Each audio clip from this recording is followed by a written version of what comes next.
Hi, everybody. So, for this first discussion about dialogue in young adult fiction, thinking back to what it was like when I was a young adult, which is quite some time ago. So, I'm trying to remember as far as what I did as a teenager with my friends. I know the ways we communicated was like through passing notes. Me and my friends actually had like a notebook that we would all write in and just kind of like write whatever thoughts or ideas or plans that we had and just pass it around to each other from period to period throughout the day. And then one of us would take it home over the weekend or keep it for the summer.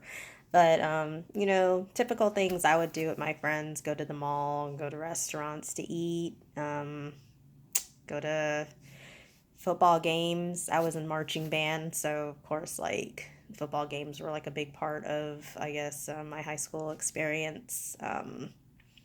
As far as how that differs from the way teenagers communicate today, though, technology has changed a lot. Yes, we had like technology back then. I'm not that old, but we didn't communicate with, the abbreviations and the emojis like a lot of teenagers do nowadays. Like, we actually wrote things out, you know.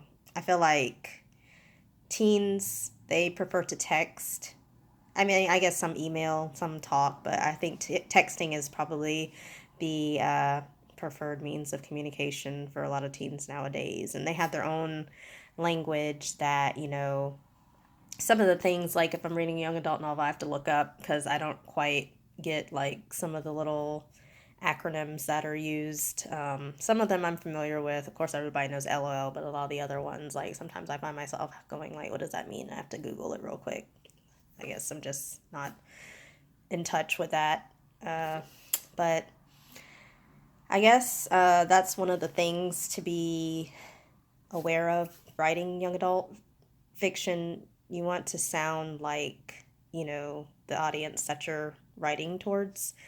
I always say, like, a lot of the things that I notice in certain novels, I use Twilight as an example. Stephanie Meyer, her characterization of Bella sometimes does not seem like a teenager. She doesn't talk like a teenager would talk when she says stuff like "holy crow," or that's just one example that comes to mind. So I think that, I don't know, being cognizant of how teenagers communicate with each other would definitely go a long way towards making your dialogue sound authentic.